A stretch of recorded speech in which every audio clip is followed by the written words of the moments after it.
Did you know that the choices we make right now, today, will determine what kind of health we have when we're seniors? There are 70-year-olds that live in nursing homes and 100-year-olds that live on their own. Which will you be? Those choices we make in our 30s, 40s, and 50s determine the kind of health we are in as seniors. And this is Dr. Judy Gaman. She's the co-author of Age to Perfection, and she's here with more. Judy, how are you today? Thank you so much.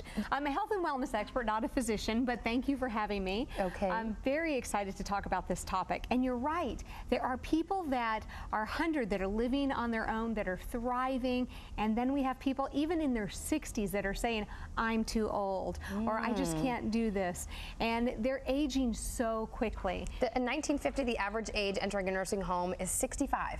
And today, it's 81. So we've got to start thinking about how we want to live when we're seniors. Well, that's right. And it's hard to believe that people at 65 were in nursing homes. I mean, a lot of people are still working at 65. And the number of people who are 85 are traveling has increased to 70% who are over 85. So people are getting out there, getting that bucket list done. They're independent. And 1.2 million people who are over 75 are working full or part-time jobs. I know. Isn't that amazing? Yes.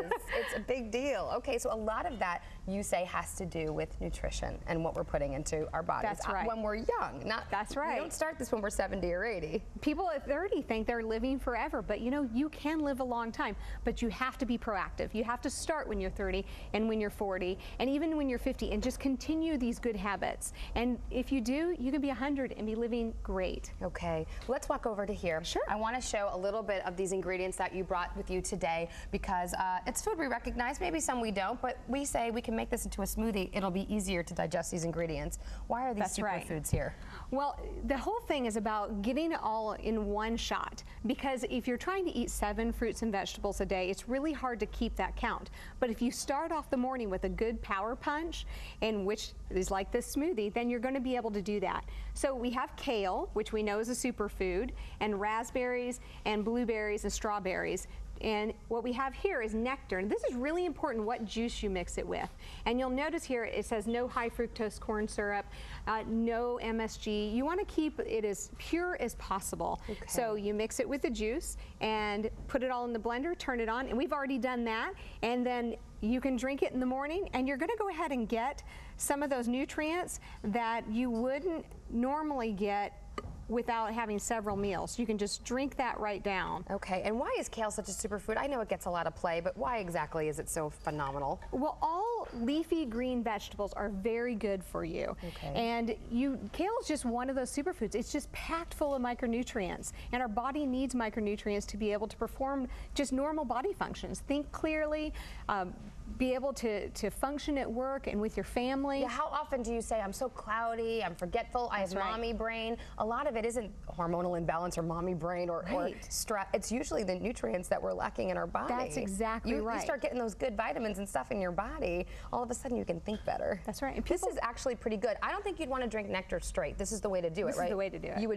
You would make it into your little drinks here. Every morning. I feel younger and healthier already. You have a really special guest here. I want to walk on over here because let's bring her a drink too. Here. Oh yeah. We'll bring her one of these. Not that she needs it. Can you please introduce your guests over here? I bring you a smoothie. Oh boy. This is Lucille Fleming, and Lucille is actually over 100. She's 100 years and 8 months old. Yeah, that is phenomenal. Now, I know the viewers did not see this, but she actually walked out here and climbed up on this chair by herself. So she's fabulous. We interviewed her for our book, Age to Perfection, and she and I have just grown so close since the interview that she's kind of my sidekick. Dressed to the nines, best looking guest of the day by far. Oh my gosh. Lucille, you shared with us some of your top 10 secrets that everyone should kind of live by for health and wellness. Some of them were pretty simple. Look on the bright side of things, be happy, eating fruits and vegetables, and exercise. You gave this great, beautiful list, but at the end you said, above all these, forgive. Yes. Why that? I believe in forgiveness. If you don't forgive, you will not be forgiven. It says that in the Lord's Prayer. So, you know, sometimes it's pretty hard. When I had 2 sisters, and I just hated to say I'm sorry. Sure. When I'd leave, I'd give them a little pinch. Get even with them some way. It's so great. Well, sometimes I've got a lot of sisters too, and it's hard. You want put your arms around someone and say, I'm sorry after, you know, digging them a little bit. Right. Well, Lucille, you are a treat to have on GMT today. Thank you for sharing your words of wisdom. And Judy, always good to see you Thank you as well. Eat more kale. That's all you need to do. Thank you. Thanks, guys.